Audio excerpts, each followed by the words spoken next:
I was prepared to DNF this book, and then once we started doing all these fart jokes, I was just like, this is not a book by a world-renowned best-selling author. Something comes to their aid. Specifically, something comes out of the water. Hi, hello, thank you for being here. Welcome to another monthly wrap-up. Disclaimers.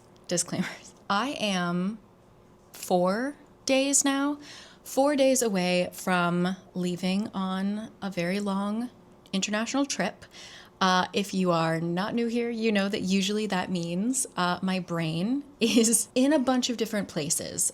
So focusing on reading is quite difficult, but also because of my anxiety, I try to read as much as possible to distract me from my anxiety. So it's always a wacky time. So I will say, I'll remind you again as we get closer to the end of the month, but my experience with some of the books that I have read basically this week probably would have been different had I not read them in the midst of a pre-flight anxiety cloud. Okay, that being said, I had a lot of fun. I read a lot of dark books, kind of unintentionally. I knew I wanted to have a kind of gothic, spooky summer, but this happened very naturally, and a lot of these were good surprises, and I might have read one of my favorite books of the entire year, so I'm very excited to share these with you. First, need to give a shout out to another one of my favorite things, the sponsor of this video, which is Squarespace. Yes, Squarespace, a great place to host any kind of online presence. So as you know, I have been using it as kind of a blog space, a writing space for years, but because of features like connecting your social media accounts, comment sections, email lists, as well as monetization features, you can really easily create a kind of community space or a shop. I have a lot of friends who use it as kind of a portfolio or a landing page to look a little bit more professional than just sending them your Instagram or your LinkedIn or something like that. Free, easy to use templates, click, you've got a professional looking website. You can try it yourself if you go to squarespace.com right now. And when you are ready to launch it to the public, you can go to squarespace.com/carriecanread and get 10% off your first website or domain. You can check carriecakes.net right now. See what I'm up to. Thank you so much to Squarespace. All of that information will be in the description box. But as for the books that I read, I will say it seems like I read a lot. And on one hand, yes, because the weather has been rotten, and so I have been inside reading. But also a lot of these, I read a lot of short books. This month I read novellas. I also had a lot of really long bus rides. I kept commuting to the other side of the city for reasons unknown. So I had like 1 hour bus rides there, 1 hour back, lots of reading time. I read some old books, some new releases, some arcs. I'm not mad at this list at all. So the first book I read was The Hearing Trumpet. I have been hearing a lot about this book online, but also I was reading Almost Life last month, and it referenced the characters while they were talking to each other because they bonded over literature and film, etc. They kept mentioning this author and specifically The Hearing Trumpet, so I felt like it was a sign from the universe to pick it up, and this was totally not what I expected. So the author is also a artist, a painter, I believe, or an illustrator. And so not only was this a really bizarre time in terms of my reading experience, it was also just lovely because there were illustrations by the author throughout the book. It was a whole experience. The visuals actually really helped me understand like what the vibe really was. I was not expecting this to be laugh out loud funny. I really didn't know much going into it other than it was going to be a slightly absurd story about a woman and her hearing trumpet, this like thing that would help her hear, okay? I'm still not exactly sure what it's about. We're following a woman whose family is sick of her and wants to put her in a retirement home. They end up succeeding, and when she gets there, this is the strangest little retirement home, like even down to just the way that the buildings are described. Like every person lives in a different structure. And so there's like, I forget exactly what they were, but there's like a tree house, and then there's something that looks like a castle, but then there's another thing that looks like a bread basket or something. Like all of the buildings are very absurd and bizarre. It's run by this very strange couple that are like oddly religious and obsessed with like clean and pure souls. So they have to do a lot of very strange exercises to like purify themselves. Or I honestly don't even remember. This was, again, the first book I read 4 weeks ago. But I just remember it being laugh out loud funny, because I love sassy old ladies, and this is filled with them. I will say I liked the beginning the most. I think like the first 50% was absurd in a really funny way, a way that I could follow. And then it becomes so bizarre that it goes off the rails a little bit. I think maybe absurd lit isn't exactly for me. We had nuns and honeybee goddesses, and it was just a lot. I loved Carmela, though. Oh, I did love Carmela. Yeah, she has like a best friend character that we meet very first page. Obsessed, loved her. So yeah, I think maybe I might appreciate it more if I read it again, knowing like how crazy it's gonna get. I just wasn't really prepared for it. Gets trippy, the last half of it, but I did just really love the writing style. And again, it was laugh out loud funny, especially the beginning when we are meeting our character, when she is still like a free woman living with her crappy family, basically. The hearing trumpet, give it a go if you're okay with being taken for an absolute ride. Oh my gosh, after that, my notes literally just say loved in caps lock. This is potentially one of my favorite books of the year, and I went in with pretty much no expectations, so I think that really helped it. I read Of Monsters and Mainframes. If you follow me on Instagram, you've already heard about this. I'm sorry. Of Monsters and Mainframes is a sci-fi comedy that also will make you cry. We are following a spaceship. I love a sentient object. Okay. And this spaceship is old and reliable, let's just say. But one day on one of their journeys, they're bringing like a ton of humans from one part of the galaxy to the other.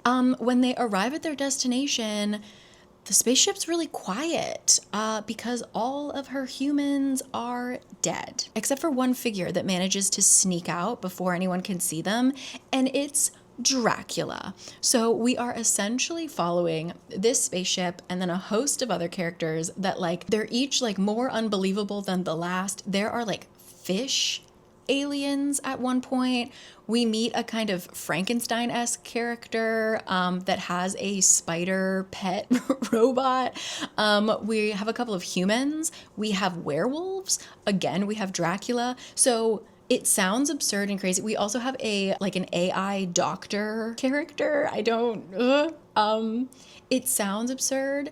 It was, but it was written so well. And these characters, while they were funny, they were also really real, and you felt for them so much. And they stayed true to their characters as well, in terms of like the spaceship isn't human. The AI nurse doctor program is a program. It's software. It's not a human. So a lot of their reactions to things and the way that they logic themselves out of situations just felt very refreshing and fun. I really, really enjoyed this. Yes, I did cry. I don't want to call it a cozy sci-fi because I think that turns a lot of people off, but this was just so funny and feel good and heartfelt. And I think we literally had like one actual human being as a character in this entire book. And I loved it. I had so much fun. That is Of Monsters and Mainframes. I've also heard that the audiobook is pretty good. I haven't tried it out, but I've heard good things for that as well. So yeah, Of Monsters and Mainframes, a great time. Great way to start the month. Next up was kind of a dud. I'll tell you about it, but I really wouldn't waste my time. This is Heartwood, and I love a missing person kind of story. This is about a woman who is hiking the Appalachian Trail, and it's based off of a true story, loosely based, but it's about a woman who is hiking the Appalachian Trail and she goes missing. Her husband reports her missing. She didn't come to their meeting point because he like would follow her so that whenever she like needed new supplies, he would be there and like could help her, because this takes months, if not, some people complete it over years. So when she doesn't reach their meeting point at a certain amount of time, he calls the police.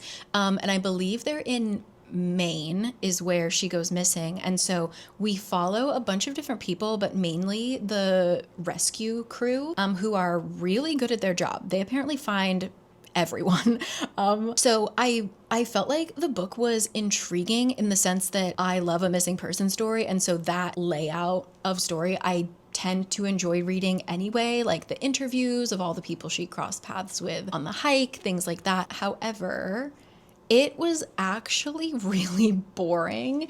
And I will say, I wrote it in my notes. Let me see. Not only is it we're just trying to find this missing person, but we're actually going through the lives of a lot of these people involved. So the head of search and rescue is a woman, which is very rare, especially for like this part of Maine, apparently. Obviously the woman who goes missing, things like that. And so we delve into their backgrounds, and it's the book is like trying to say something about mother-daughter relationships, but for the life of me, I don't know what it was trying to say. It was incredibly half-baked. I think if this author had just gone with like straight up missing person, let's find her, that kind of thing, it would have been better, but she was trying to say something about motherhood. And again, for the life of me, I couldn't tell you what it was. It made the book feel so unfinished and kind of, I don't know, I finished it just feeling kind of pissed off because I felt like it was trying to tell a story that it never even told. It was kind of a waste of my time. The only reason I finished it is because it's a missing persons thriller and I wanted to know if she was found or if she was okay. I would personally pass, unfortunately. That is Heartwood, a letdown. But after that, don't worry, I read a great book. I one day will shut up about this trilogy, but today is not that day. I finished Gale Song. I read the third book of the trilogy. This is called The Land of the Living and the Dead. This book was 600 pages. Devoured it. I don't know what it is about this writing style that just gets me, and I can finish these books. I like struggled to read a few like 100, 200 page books this month, which we'll get to. 600 pages of this, not a problem. However, I will say this one, the ending, because it is based on real events. So if you don't know, sorry, Gale Song is a trilogy, and now the author is writing I think she's actually 2 books in to the next trilogy, which follows like the next generation of the characters within this book. It is a mixture of Irish history taking place in the 10th and 11th century, with Irish mythology. So all of the mortal characters, all the battles, all the deaths, all of the alliances are real. There's a huge cast of characters. I think I said this in another video, but for the amount of characters that there are, it's remarkable that I don't forget their names, their roles, their alliances, because this author writes so well. And actually, because I get my books from the library, I had to wait quite a long time for The Land of the Living and the Dead. So I had like 2-ish weeks, I think. So not that long, but still 2 weeks between the previous book that I read. And for me to be able to just dive into this and remember all of these characters, we've got Vikings, we've got the Irish, we've got all of these different clans and so many alliances and people with like different names and different titles and all of these things. She writes it in such a compelling way that I remember so much about each character. I had so much fun. That being said, because it's based off of real events and real events can be chaotic, I felt like the ending of this was a bit rushed.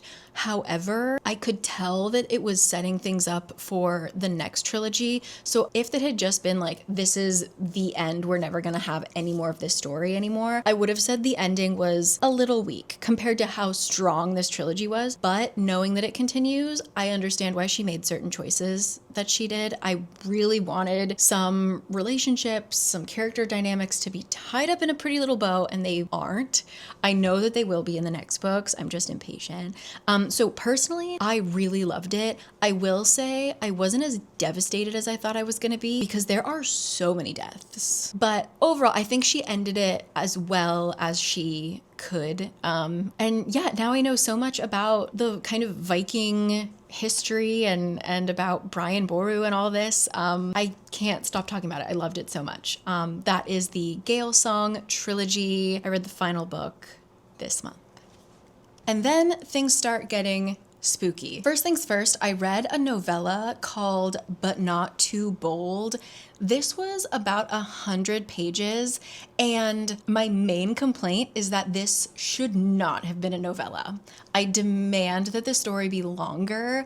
This would have been a great full-length novel. It could have been 3 times longer because the way that I was so intrigued by and connected to the characters in this short amount of time, and then for the story to just end, I was very upset. But we're essentially in this mansion, this manor home, and the lady of the house is a spider. In this world, it's very rare, but there are like a certain type of being called, it's not an arachnid, but it's something, arachne something. Our Lady's one of them. She's like a giant spider woman and she doesn't leave the home. She has a staff that takes care of everything.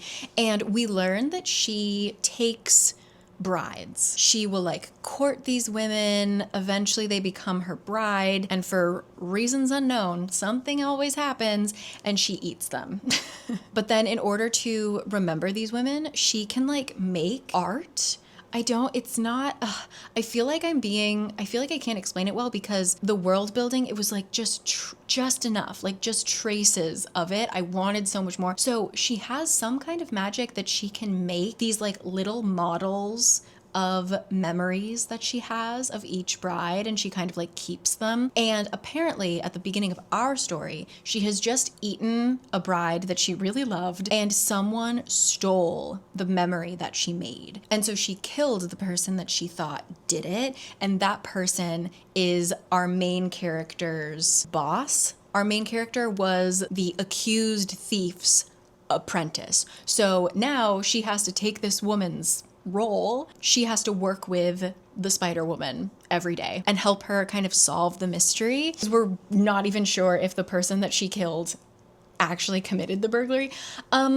Okay, this sounds like an absolute mess, but I really liked the characters and I just wanted to know so much more about the world. Like, how is she finding these brides? Even at the end, I can't even talk about it because I'm so frustrated by it, but the writing style, the creepiness, like gruesomeness of it, I was always so frightened that our character was going to be killed, like on every single page. But if you like, number one, spiders, I will say they talk about tarantulas a lot. They eat tarantulas.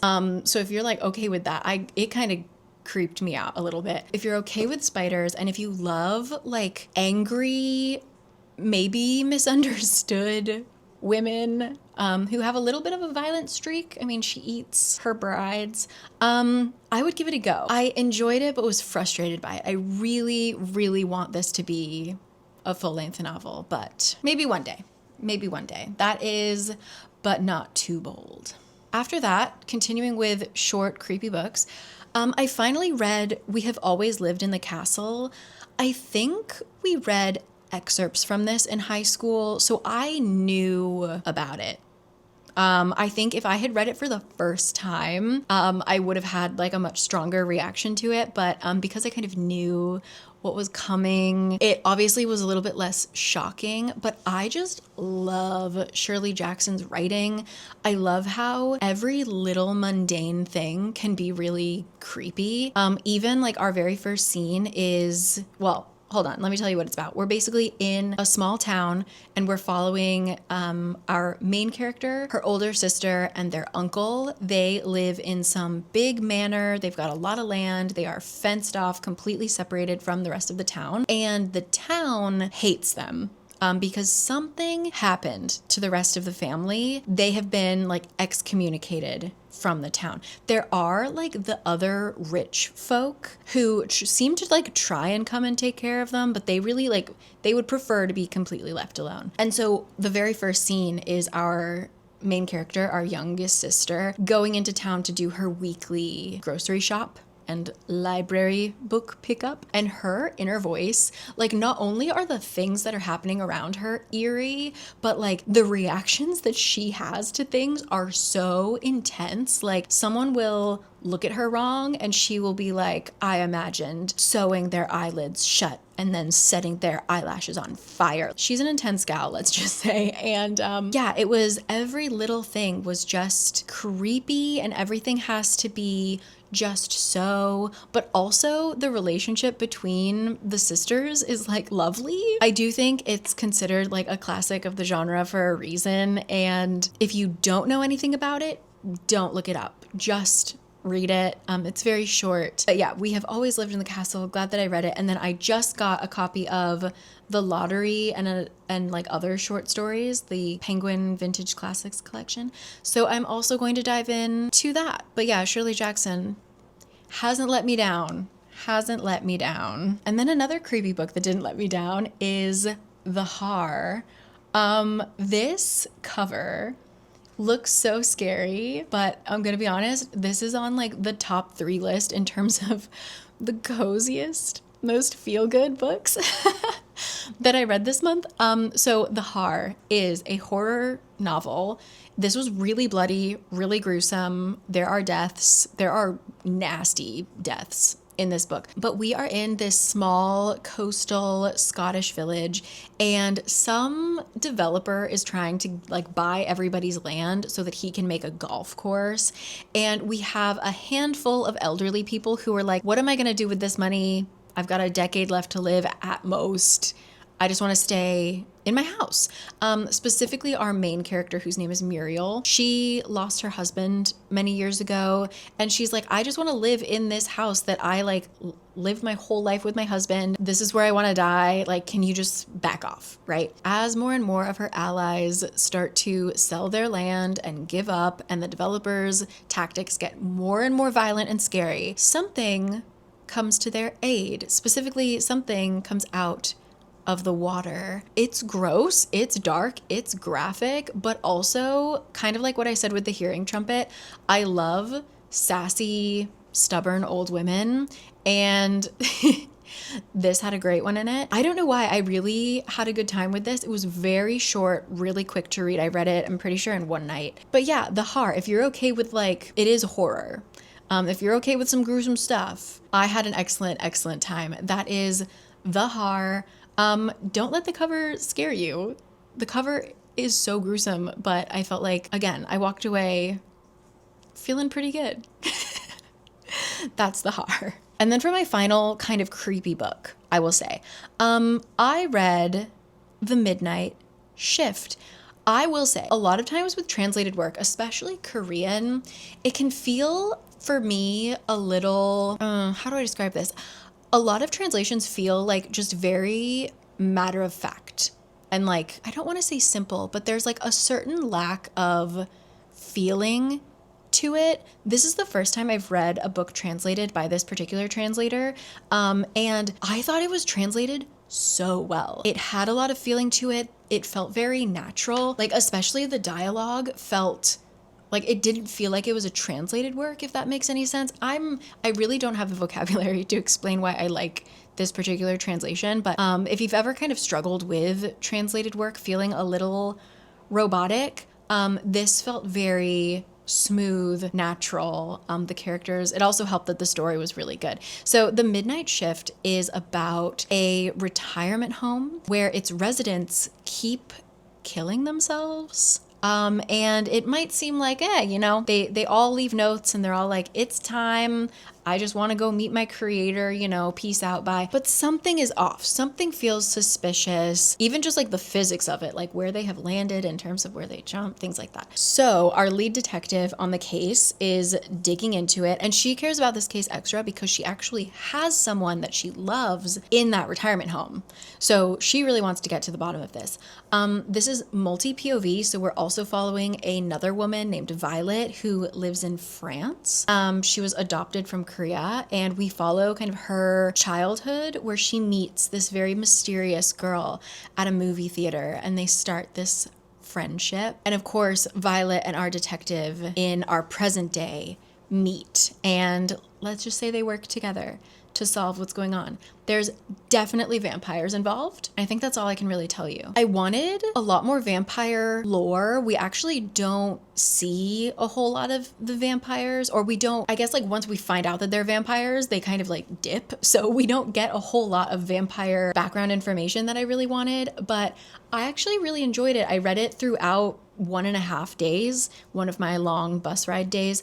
I could have done with a better ending, but in terms of the actual reading experience, I really liked it, and I'm excited to keep reading. It seems like this author and translator work together a lot, so I'm really excited to continue reading this pairing because I think they work so well together. That is Midnight Shift. And now, a brief DNF interlude, because I DNF'd 3 books, 3.5, but I'll talk about the half a little bit later.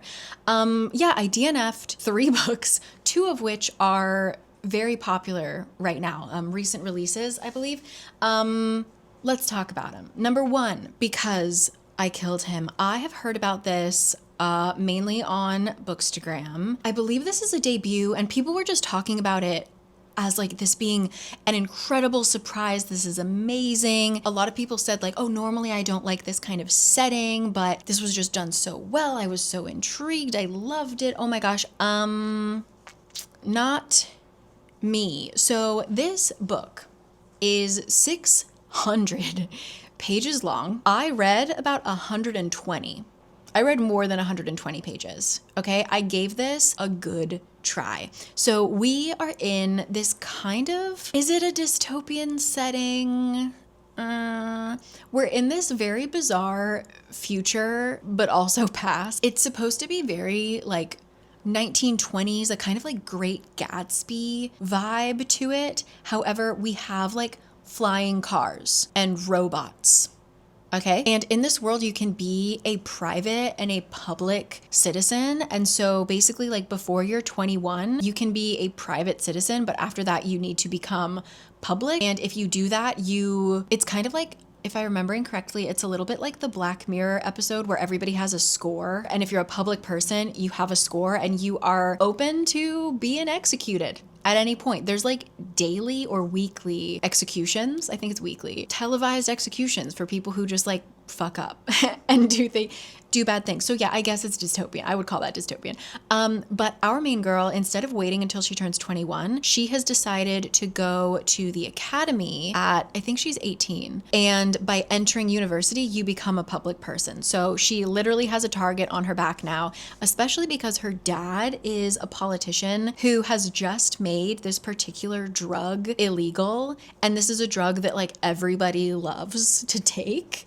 Even though I think it's kind of supposed to be like an opioid. So it's like kind of good that it's being taken off the market, but also now everybody hates her so much. There's also some kind of caste system that, to be honest, I've already forgotten, but essentially it's like the color of people's blood. And our main girl is not the bottom of the barrel, but she's like the bottom of the elite, I guess. I don't know, man. I read 120 pages and they were still on the train getting to the school. We weren't even at the school yet. And we met the person who I knew was going to become the romantic interest, because it's kind of this enemies to lovers, rivals to lovers thing. I was just so bored. I was really, really bored. And some of the characters were just downright annoying. Like there's one particular character, I think, he's young. there's like a 12-year-old who is going to university. They meet on the train, and I'm pretty sure we spend like 2 pages making fart jokes or like poop jokes or something, like 12-year-old boy humor. And I was just like, I was already almost done. I was prepared to DNF this book. And then once we started doing all these fart jokes, I was just like, I think I'm out. And then I asked on Instagram what you guys thought. And oddly enough, even though I've seen nothing but rave reviews about this book, all of you guys responded and were like, it doesn't get better. Stop. I DNF'd it. I had no fun. There were like maybe 1 or 2 responses that were positive, but everyone else was just like, give it up. So how was I tricked? What was going on? I don't know. If you read it and enjoyed it, please let me know. Like it was a real waste of my time. It took me a long time to get through those 120 pages too. That is because I killed him. And yeah, she like killed someone, and that's going to be a problem. But whatever. Okay. Next up is a duology that is also a kind of bookstagram favorite right now. And I will say a huge part of this is personal taste. Okay, I thought that the writing was actually very beautiful. I felt like this was a book that would be very, like, as I was reading it, I was like, oh, this is a healing book. If you are the person that needs to hear these words will really help you. So this is more of just my personal taste. These Immortal Truths is about immortality. I read about 50%. This book is actually pretty short. I think it's like 200 something pages. I got to about 50% and I was just like, I can't do it. I think we start in this kind of medieval village setting, and our main character is accused of witchcraft. Is she accused of witchcraft? She has like a weird birthmark or something on her body, and when that's discovered, people think that she has the plague, and so they like send her away to live in the woods where she like almost dies. But while she is out there, she runs into a woman who needs her help, and she kind of without even thinking comes to her aid and hides her in her cottage or whatever. And so as a thank you, this woman gives her a fruit, and when she eats it, bada bing bada boom, our girl is immortal. And what follows is we kind of do this like fast forward breeze through history. Our main girl trains a little bit and becomes a healer, and now she's just an immortal that roams through towns, healing people, kind of falling in love. The woman that helped her is like an immortal god. I don't know what it is about these kind of immortal stories. I read this with, famously, I did not enjoy Addie LaRue. I really didn't like, there was another Addie LaRue-esque story. It was like the lives and loves of something. I'll put it up here. Those kind of stories just never work for me. I think especially because like our main characters, every time it's like this god or death or whoever it is that bestows immortality onto our main character does it because they've like never met someone like this. Like her kindness saving the god while they were running away. Oh my gosh, I've never met someone as kind or like as pure-hearted as you. And it's like, okay. And then in the other books, it's like, wow, I'm death. No one has ever said they've wanted to live before. It just always feels kind of corny to me. And so I will say, like, this book, especially because our main character, she basically just like comes at the world with kindness at all times, even though the world has been very cruel to her. So like I said, I think that the right person would really find comfort in this book. You know, our main character has this just like big, soft heart that she just loves people with. And the world does not always love her back, but it doesn't ever make her harsh. I think that like the writing about that was very beautiful, but just the immortal timeline, I just can't, it's just not for me, unfortunately. So that is These Immortal Truths. I have no idea where this could go, where this story is going. It's a duology. The second one just came out. Oh, that's what it was. These were released like back to back. I don't know why this wasn't made into just one long book instead of 2 short books, but I believe these came out in like June and July. They were like back to back. So yeah, if you like Addie LaRue-esque stories, that, like I said, written well, just not for me. I've just got to stop picking these up. These Immortal Truths. And then my last DNF, maybe one day I'll return to this. I was just kind of not in the mood. This was The Other Moctezuma Girls. This is following the family of the daughter of Moctezuma, one of the last emperors of the Mexica, or the kind of Aztec Empire. And so our main character is the daughter of, and I have it out here. Her Spanish name is Isabel Moctezuma, but her name is Tecuichpo. The daughter of Moctezuma, she ended up marrying, she had a child with Hernan Cortez. She had a bunch of children. She had a bunch of husbands. She had this incredibly hard, but also really rich and interesting life. And so in this book, we're following, she has just passed away, and now her family is dealing with the aftermath of that. So she split up her land and her titles and her money and stuff throughout the family. And so there's kind of bickering, as there always is when there is like a will. But our main girl and her younger sister are given a gift upon Isabel's death. It just seems like a bunch of artwork, like a bunch of tapestries, but they slowly realize that these are clues. These are a map of ways that they can slowly piece together their mother's diary. So we kind of go on this adventure with them to pick up pieces of her diary and piece them together, etc. I liked the diary entries the most. I was so interested in learning about Tecuichpo, or Isabel Moctezuma. I really enjoyed those sections, but the parts in between where we're following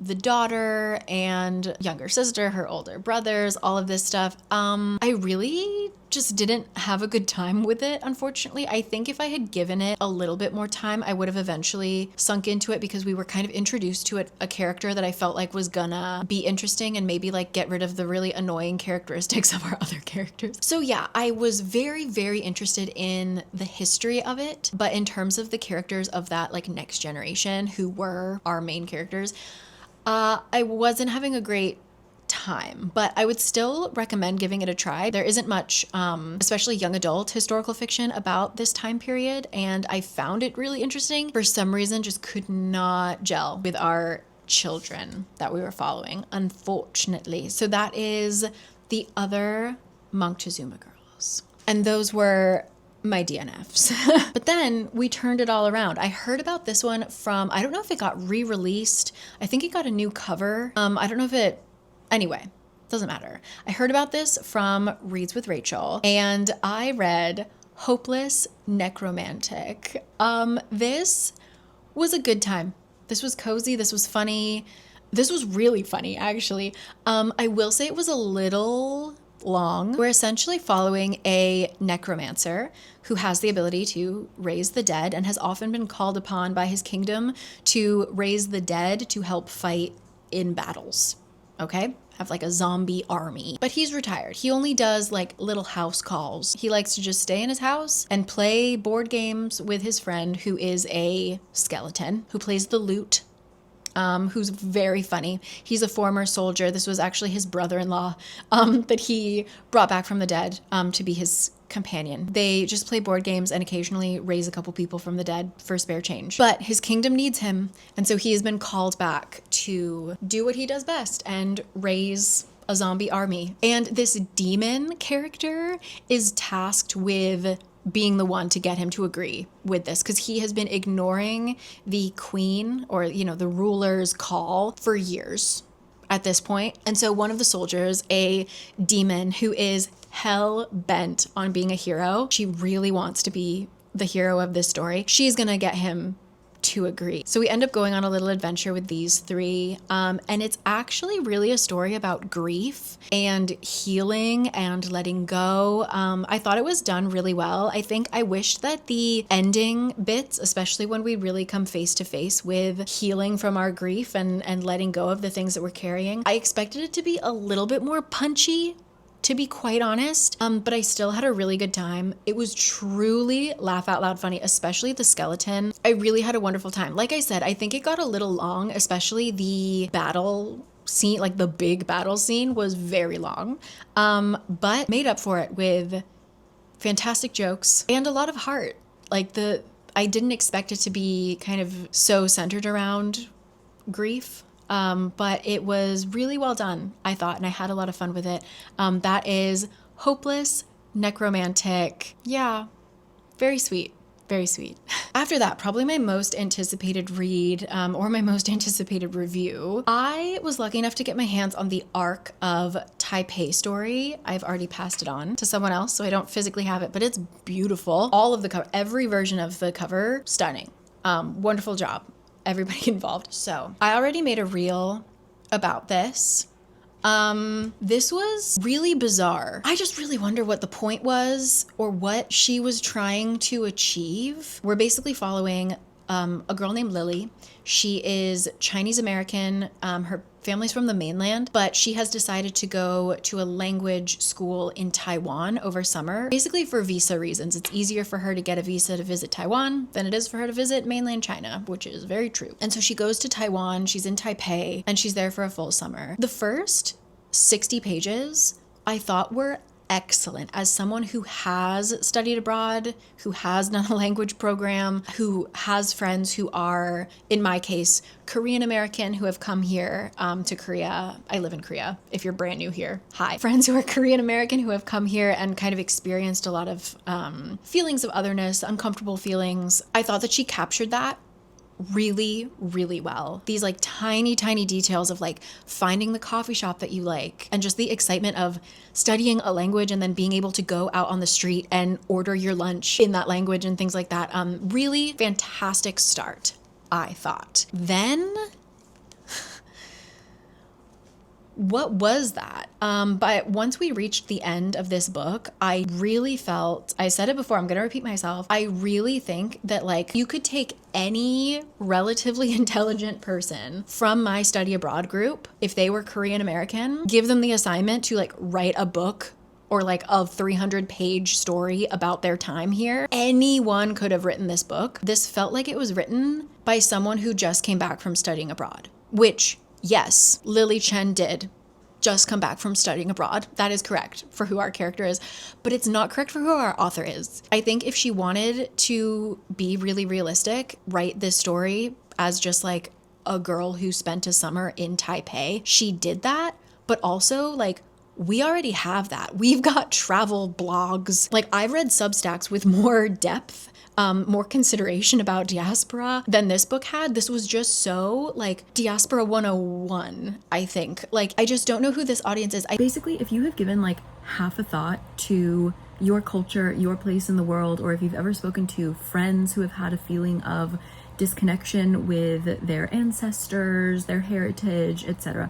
If you have given like a crumb of a thought at all, you have had all of the thoughts that Lily Chen has in this book. So I think it's supposed to be about like people who are really cut off from their culture. I mean, even me just having friends from other cultures, I've had these conversations. So I don't know what audience she is targeting other than people who have literally never thought deeply about diaspora or the culture of their families. I'm speechless. And like the way that she even spoke about language was really weird. Like she had this whole, I wrote this in my notes. There's a whole page about how she's having a discussion with another student and they're talking about how it's impossible to lie in another language. They're like, oh yeah, like I learn other languages to get to know myself better because when you're speaking another language, it's harder to lie. Like it takes more effort to come up with false information, so you lie less or something. And it's like, I lie so much in Korean. I have to, because every time I get in a taxi cab, the taxi drivers want to talk to me about my life, and if I don't know how to explain something, I end up making up this crazy ass story. And now, depending on how long the taxi ride is, I've committed to the bit, and now I have to answer all of these questions. Like if somebody mishears me and they think I was talking about my brother, all of a sudden I have a brother now, and I have to tell him about what school he's gone to and where we lived as children and what his favorite color is. It's essential to lie in another language. I was really annoyed by this book because really anyone who has studied abroad for a semester and then goes home and is like, I'm gonna write a little book about it and intersperse like Wikipedia level information about Taiwan, that would have been the book. This is not a book by a world-renowned best-selling author. I feel like I'm getting really harsh about it, but I'm just like really annoyed about this book and how surface level it was. Also, and I said this in my review, but like every complaint that I have, you could say it was intentional. Like her being really ignorant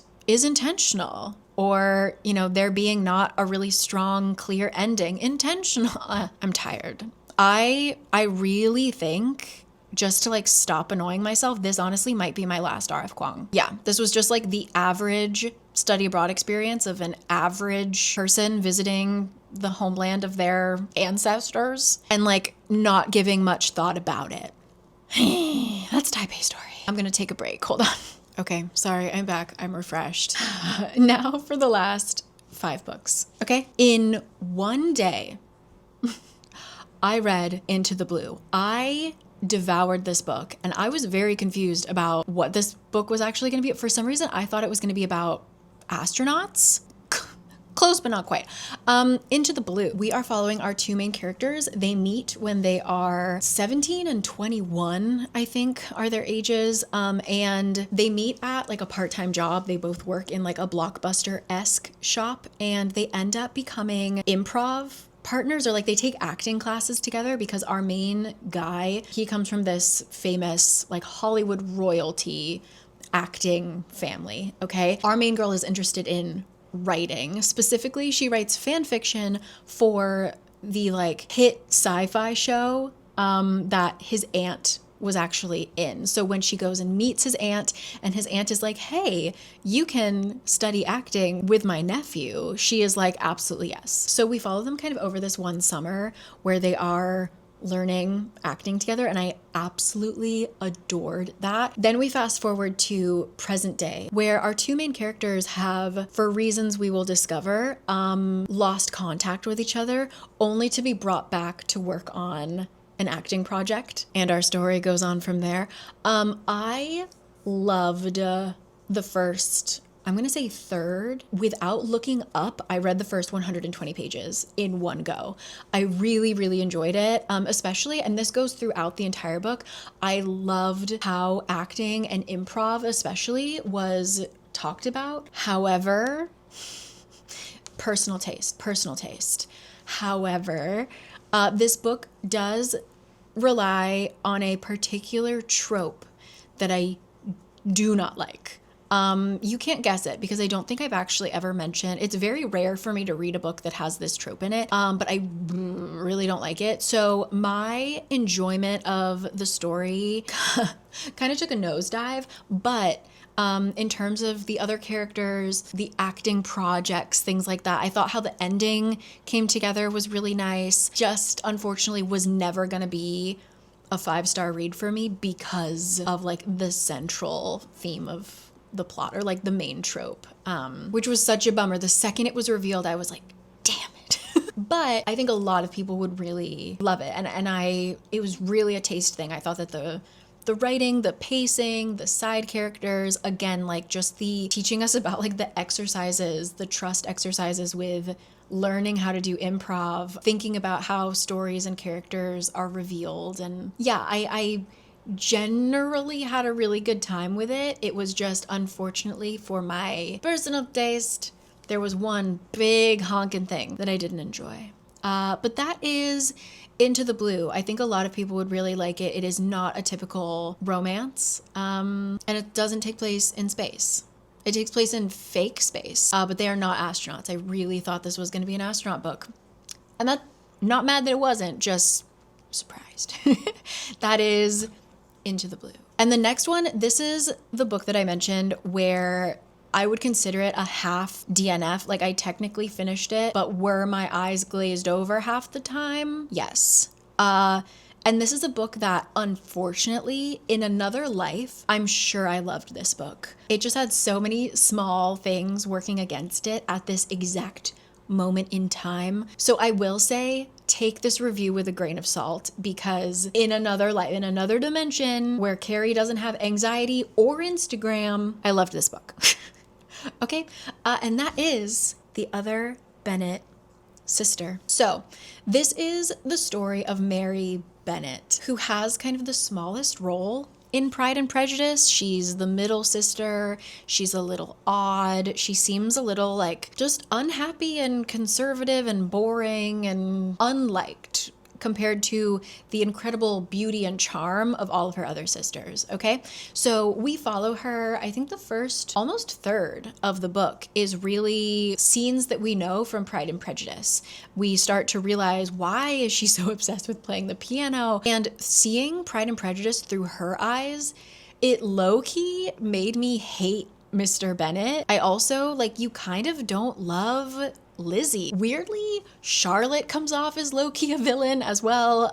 There's just like seeing it through her eyes. The world is very harsh, and these kind of characters that we find so charming and wonderful come off a little bit differently.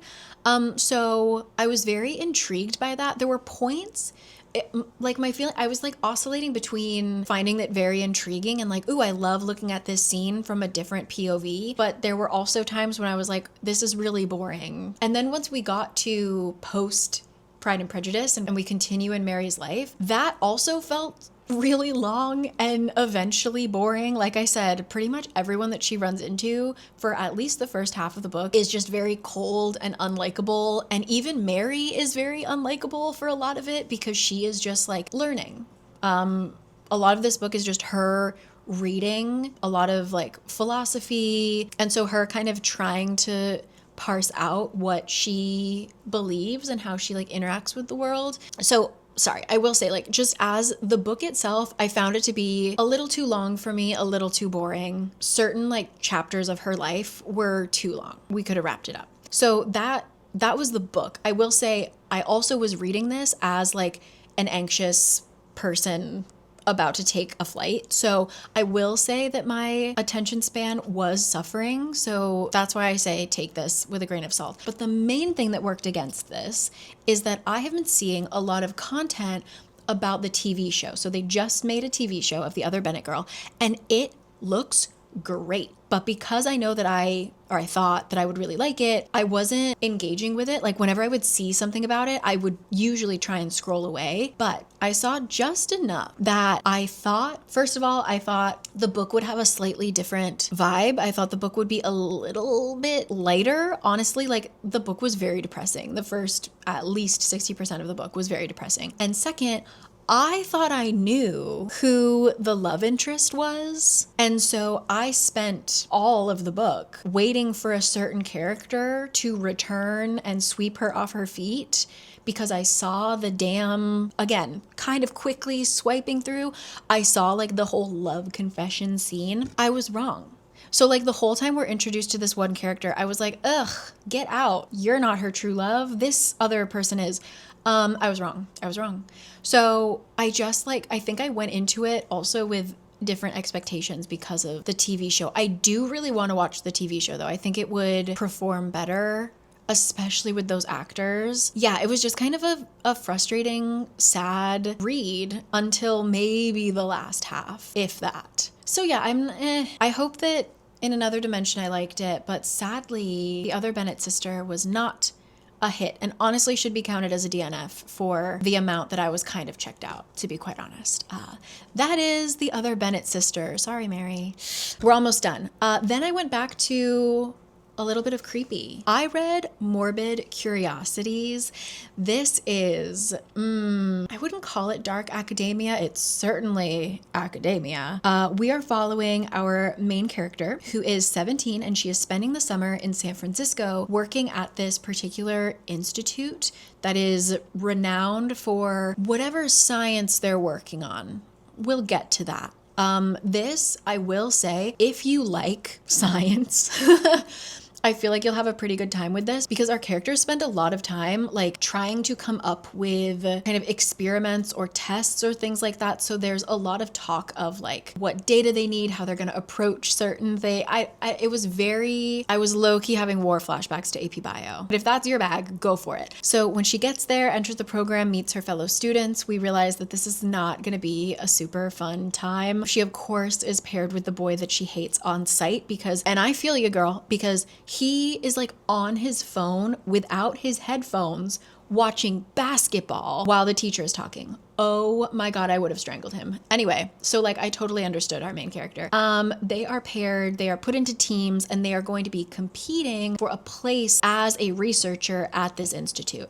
What is this institute studying? Weird ass genetic stuff. And their experiments are maybe leaking out into the greater San Francisco area. So we see like rabbits with 4 ears, soil that has turned blue. There's also like this random 12-year-old girl running around. I will say, I really liked the setup. I was very interested in the creepiness of it all. It felt like in my head, it was always nighttime. There was never a time when it felt like we were in the day. It just always felt dark and weird. There's a lot of like hallucination kind of scenes. So especially once we get to the middle, I had no idea what was actually happening. What was a hallucination? What was a dream? Our main character starts to lose time. Like she'll go to tie her shoe and look up and like an hour has passed. It's very trippy. So I will say it really kind of lost me in the middle, but I was very intrigued by the ending, but it was a struggle to get through that middle bit. It just got real trippy, real fast. And then things started to happen really fast. And I was like, oh wait, I'm still reeling from that last dream that we were having. Is this real? Like what's going on? So it's not for everyone. And I did really have to pull myself to get to the end, but I did enjoy how it ended. So give it a go if you're looking for dark, simply because it took place all at night in my head. Academia, fun little biology tale that takes place in San Francisco. Yeah, wasn't not going to be a favorite, but it felt unique, and I at least appreciate that. So that is Morbid Curiosities. After that, I read That Which Feeds Us. This is a modern take on a Gothic tale, and the Gothic genre often relies a lot on like isolation. And what is more isolating than a bunch of islands in the middle of the Pacific Ocean, aka Hawaii. We are following our main character who goes to Hawaii to find her identical twin, who has very like out of character dropped everything and moved to Hawaii to work on a farm or something like that. She like dropped out of college with no warning. And our main character, even though she was born and raised in Phoenix, her family, her heritage is Hawaii. She has always wanted to visit, and she believes that's why her twin went. So after having no contact from her twin for 2 weeks, she gets on a plane, goes to Hawaii, and tries to figure out what happened on this very creepy ass resort that her twin claimed to have started to work at. It felt low key like if White Lotus met Get Out, met something completely new. There were a lot of dreams and hallucination scenes. So once again, I got, maybe that's just something I don't love reading. I was a little lost in the middle in terms of what the hell was going on that resort. But every time I was getting like a little bit bored, the author would throw in some really interesting either history or mythology or things like that that would kind of keep me going. So I did learn a lot while reading this. I just am not so sure that I enjoyed the actual like horror aspect of the kind of like gothic thriller that we were supposed to be kind of taken on. I would read more by this author. I just don't know if the thriller element of it was strong throughout the whole thing. The middle bit really lagged, but it was creepy and it was very visual. I still can see the resort and that island so clearly. But yeah, That Which Feeds Us. I enjoyed what I learned, but the kind of like core of the story, the thriller aspect of it, wasn't my favorite, but I would still recommend it. If that sounds interesting, I'd still give it a go. Wasn't a waste of my time. That is That Which Feeds Us. And last but not least, I finished this book 2 hours ago. Okay, this is fresh. I finally cracked open, because I talked about it in my mid-year freakout tag. I finally read This Kingdom Will Not Kill Me. I really enjoy Ilona Andrews, married couple, team, author. Love that. Love that for them. So I was immediately like, once I heard that this book was coming out, this is one of my most anticipated books of the year, but I picked it up kind of, I think the same week that it came out, and I couldn't get into it. I think the first two chapters was not clicking for me. And I was very upset about that. So I put it down. I was like, maybe it's not the right time. I'm not in the right headspace. And then I finished That Which Feeds Us, and I was just kind of twiddling my thumbs, waiting to take my flight, the pre-flight anxiety, up to here. So I was like, I'm going to distract myself. This could go either way. Either my attention span is going to screw this up for me, or I'm going to hyper focus and really enjoy this book. I gave it a shot. Don't be scared. I eventually had a good time. However, I will say it took me a full 25% of this book to get into the story. This is about a woman who loves a particular fantasy series. However, the fantasy series was never finished. The author only wrote the first 2 books and then disappeared. And this girl, this is like a religion to her. Okay, she knows this plot front to back. She's a super, super fan. And so we join Maggie when she wakes up butt naked in a ditch in the book. She realizes she is in the first chapter of the book, and she is just like, okay. And so we kind of follow her as she uses her knowledge of the plot to gain allies, get some money, you know. And she also wants to like save some of her favorite characters. If she knows that a character is gonna die or like have something really horrible happen to her, of course she's gonna try and stop that from happening. But then is that gonna, you know, butterfly effect? Change the whole plot? So that should be really fun, right? And I agree, it eventually got fun.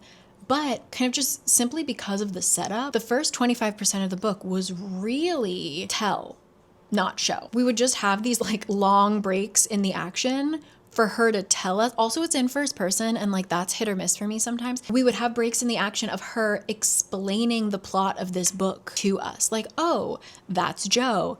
Joe was born here and did this and did this and did this and just like over and over and over again. Like anytime we met a new character, we would get the full background of them, which like is kind of cool, but also really slows down the plot. It wasn't until, ironically, she had like fucked up the plot line so much by like trying to save her favorite characters that we couldn't follow the plot anymore. She couldn't do her info dumps because she didn't know. We had like gotten to a point where like, oh my God, we're in totally new territory. And so instead we have more of like a traditional story of like, we're going to try and stop this from happening and do this and do this. And I really liked our side characters, etc. So overall, I enjoyed it and I will continue. But it was a much more difficult of a ride than I thought it would be. Like I kind of was under the impression that like, oh, you know, maybe the first 2 or 3 chapters will be a little, you know, rocky and then we'll get into it. It was about 100 pages before I was like, oh, okay, I'm enjoying this now. And that was quite surprising to me. Yeah, especially because of like the reactions of a lot of people that have the same taste as me. People were like, favorite book of the year. I love this. Oh my God. And I was just like so sad that I didn't feel that way. I did, like I said, the last 75%, I liked it. I really liked our characters, but unfortunately it wasn't like a knock me off my feet kind of favorite that I thought it was going to be. I think it's going to only continue to get better. I'm so intrigued by like, we don't actually get, because it's in first person and Maggie hasn't figured out why she's in this world, we don't get any explanation. She's just literally dropped there and she's like, okay. We don't know if it's forever. We don't know if it's a dream.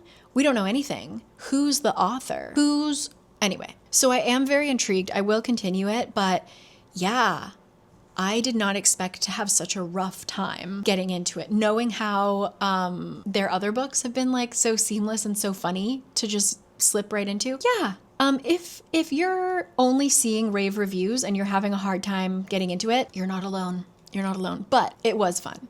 It ended up finally being fun. So thank you. I did finally read This Kingdom Will Not Kill Me. So, wow, that was my reading month. Mostly a great time, actually, which is wonderful. And I just got, once again, it's a blessing and a curse. I got all of my Libby holds all at the same time. I'm about to get on an airplane. I'm about to to travel a lot. So like, yes, I will have a lot of time to read. It's wonderful. But like I said, I still have 4 days until my flight. I'm not sure. I'm not sure what mentally I will be able to focus on.